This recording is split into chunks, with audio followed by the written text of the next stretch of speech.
Hello, hello, hello. It's Marquette Redham and Paul Redham. very good. Yeah. We got it. Oh, here, Ooh, buddy. Team Redham. We gave a little reminder today so Yeah. everyone would remember who we are. Yeah, Welcome to episode 8 of Calls with Paul. You're not centered. I'm not.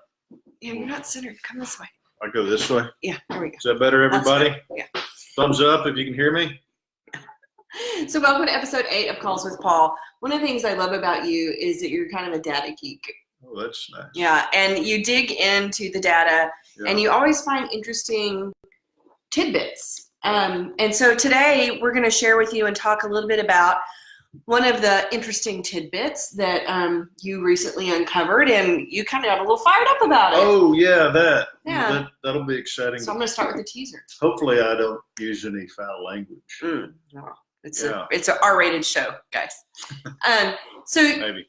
So I thought it was funny. You found a segment of the Austin population that is leaving around 8.3% money on the table when they're selling their home. Yeah. So that means they're selling their house for about 8.3% less than anyone else. Yeah, over the last 90 days. So it's in like what I found is I initially did this and it had a different number, and then I did it again a few days later, and of course the percentages and whatnot changed. But I think it's safe to say that they're leaving on the table anywhere between 8 and 9% of their equity behind to the next buyer. So who is this category of Austinite that's getting the shaft when they're selling their home? They are some of, as a parent, they're some of our most favorite people on the planet, and they're our parents. All of them, but folks over 65 are. When I looked at the over 65 crowd and I compared it to the under 65 crowd, it was really astonishing to see the differences. And you base that on people who are claiming the over 65 exemption. That's how you were able to manipulate the data. Okay. Yep. So folks over 65 are earning less on the sale of their home. And tell me a little bit about what you saw. I mean, were you able, why are these homes selling for less? I think there's a whole lot of reasons. The homes are really either not prepared at all, or poorly prepared, or incompletely repaired.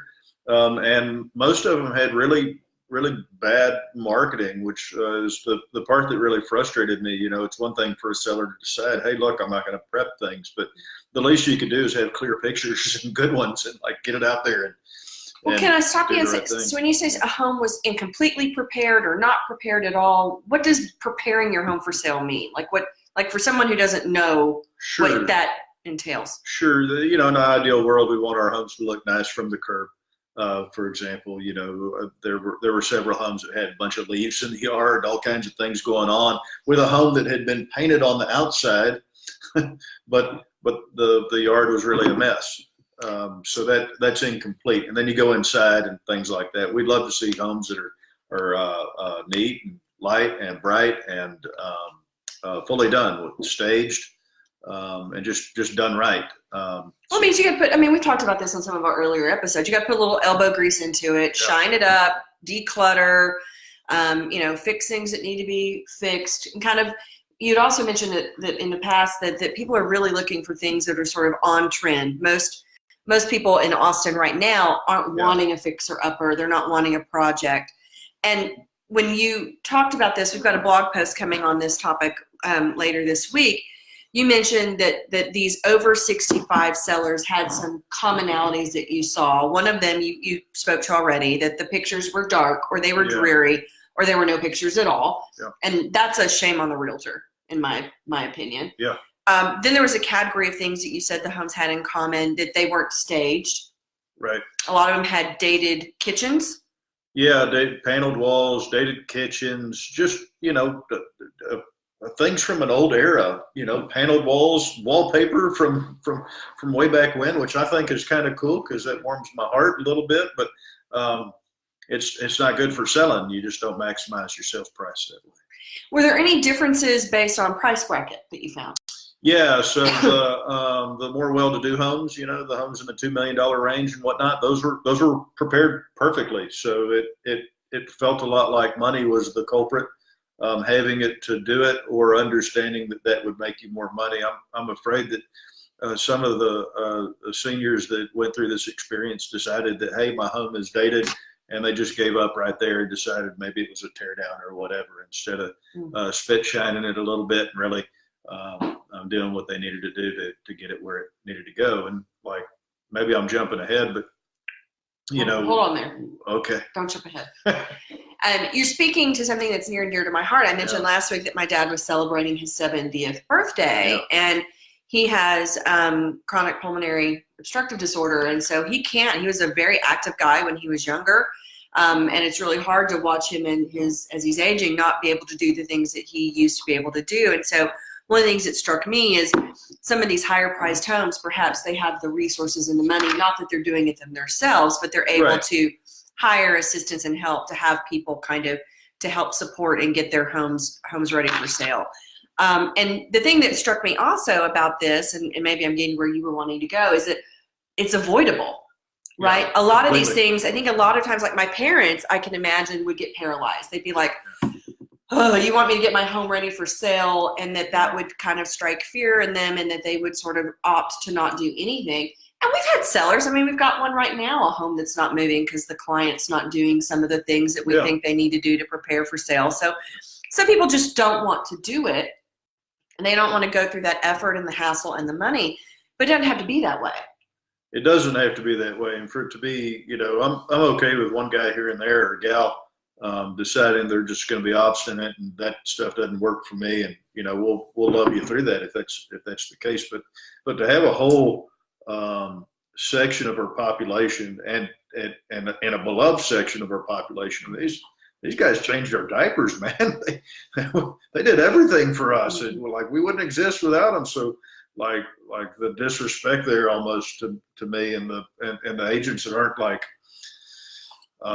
really working with them and like at least giving them good pictures and like giving them some good coaching is really what's upsetting. Well, I thought it was also interesting. I won't name names. Sarah, I have to point out that this particular one says our broadcast failed. Oh no.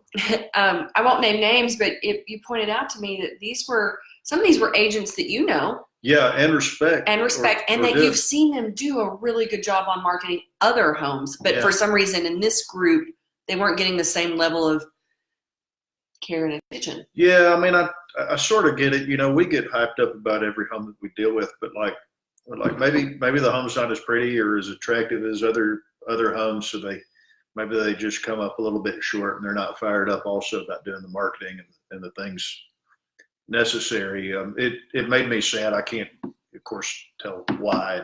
I didn't call anybody and like ream them out or anything, but am I allowed to say ream them out? Well, you just did, so I guess so. I did it twice, didn't I?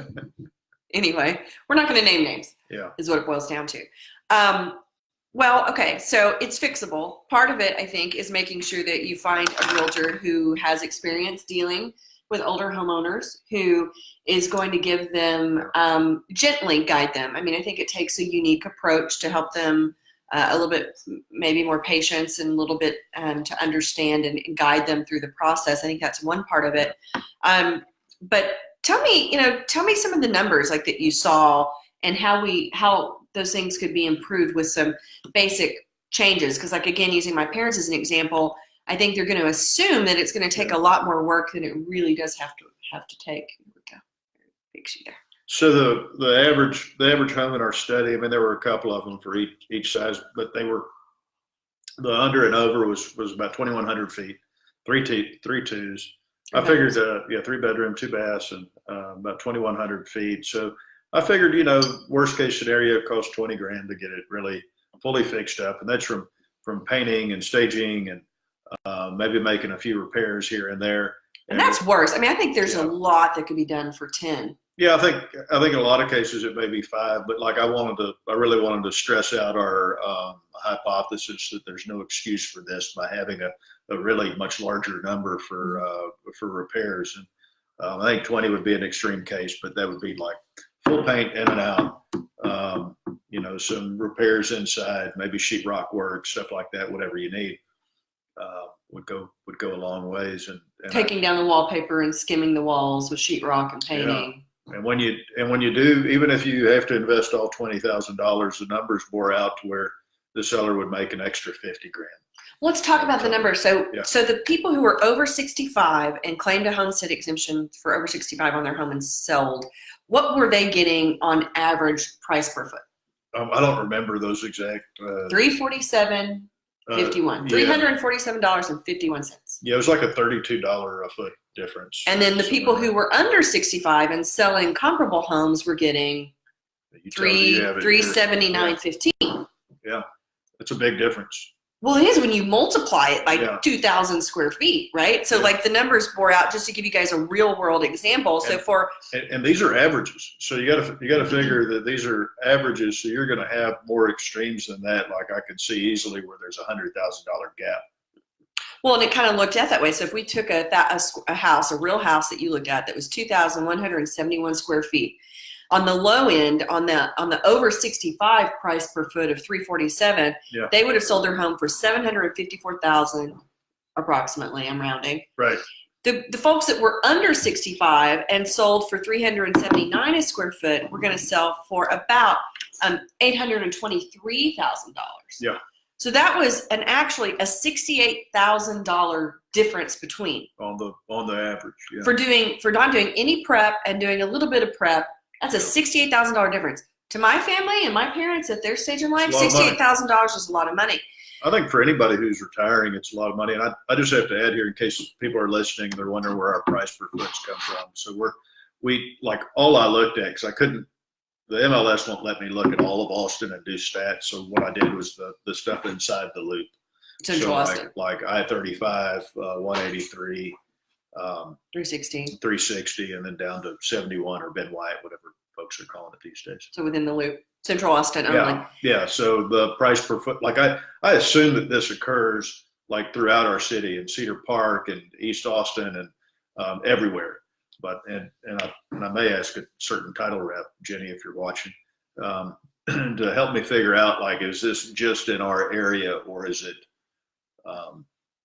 everywhere? I found it fascinating. And so like that $68,000, if I put $15,000 of that into fixing up my home and kind of getting it ready for sale, I would still walk away with $53,000 more. Yeah. Just by putting a little bit, like just by taking $15,000 and investing it in paint, wallpaper removal, landscaping, kind of freshening up the countertops and surfaces and stuff.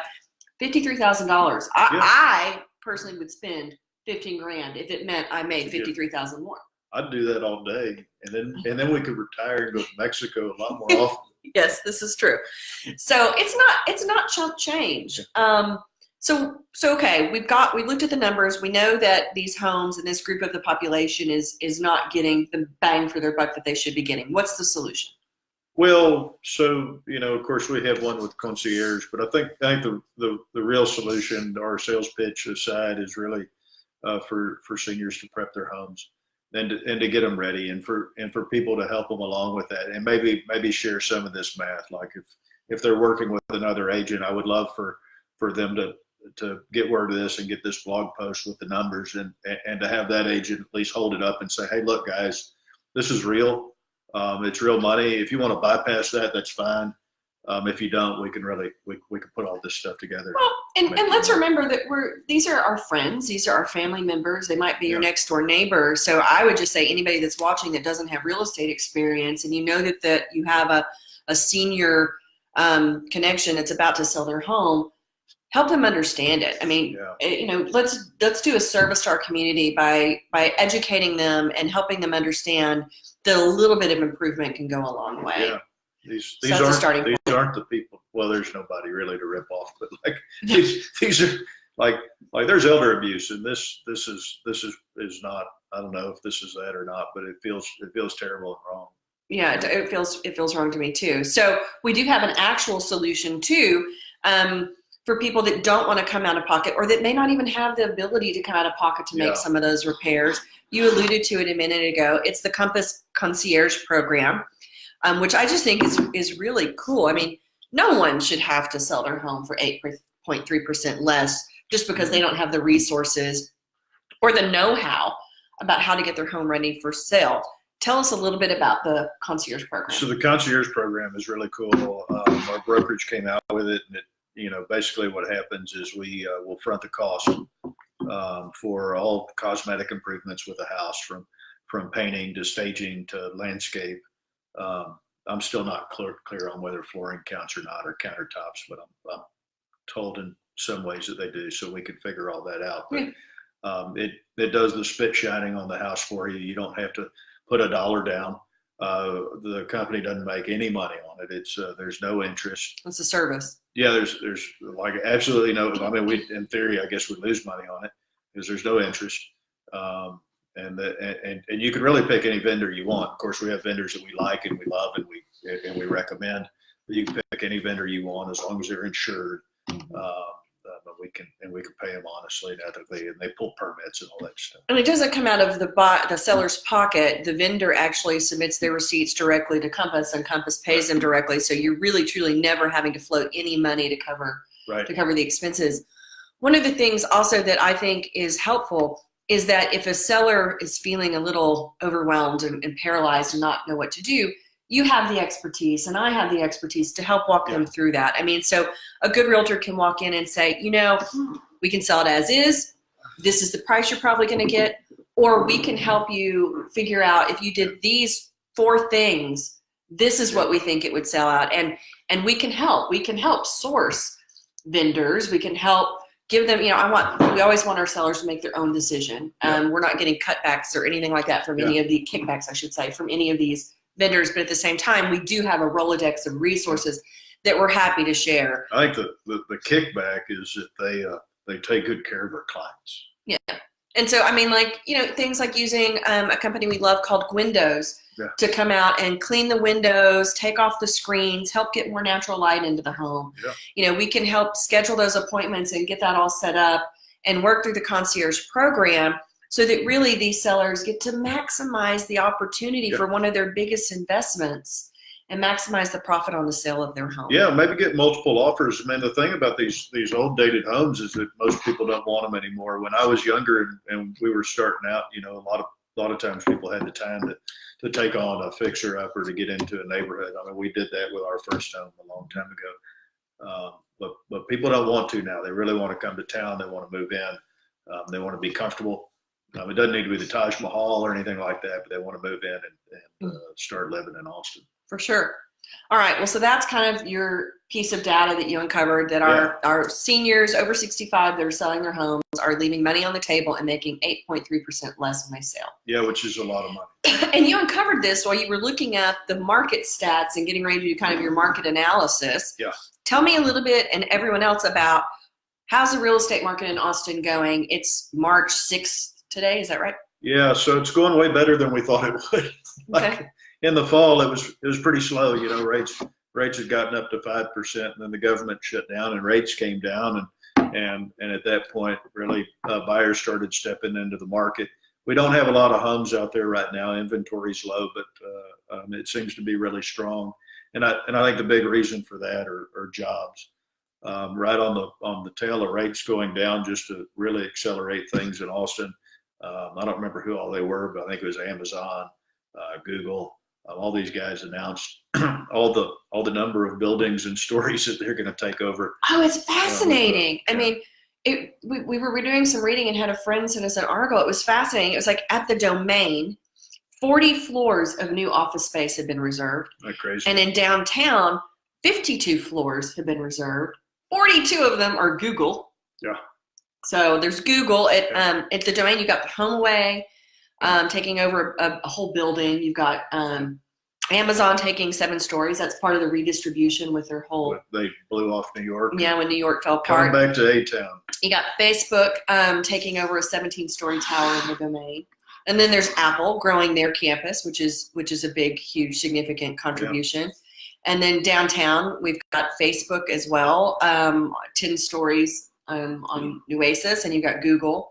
So what's that tell you? If you've got all these businesses coming into town and they're buying up floor space, there's some math there. What's that math mean? Yeah, I don't know about math, but jobs tend to equal, the quality of the jobs tend to equal the quality of our real estate market going forward, and the appreciation levels. Because it's all about demand. Like, all these people that are working all these stories of all these different office buildings are going to need a place to live. and they're coming here, and these companies don't pay minimum wage. They're all hiring engineers and designers and all kinds of different high tech folk. So I would expect that each one of these workers is at least $100,000 kind of deal. Maybe there's some 60,000 in there, but they're higher end. Well, and this plays in. I mean, we just read that article this week, but it plays in and fits exactly with your predictions for the Austin market that you released in January. I love how every year you look at sort of where you see growth and where you see appreciation, and the Domain and Palmer Lane areas were on that list. Yeah. Well, and you can check it out on our blog. We have that if you guys want to go back if you're looking at investing. You can fact check me. I'm no president, but you can fact check me. All right. So if you're a buyer, what does this mean? It means that the music's going to continue to play for a period of time as folks come into town and get settled. So I think there's some, we don't know when the market's going to slow down. I keep thinking it's going to be any minute now that we're in the ninth inning ball game, but with all these jobs coming to town. You've been saying that for a while. I know. Well, it's a very long ninth inning. It is. I think we're in extra innings. But I think that we'll see some appreciation this year that's greater than the 3.5% or 4% that I think I was predicting for the year. I think we may be closer to 5%, and I think it may continue on for I don't know how long.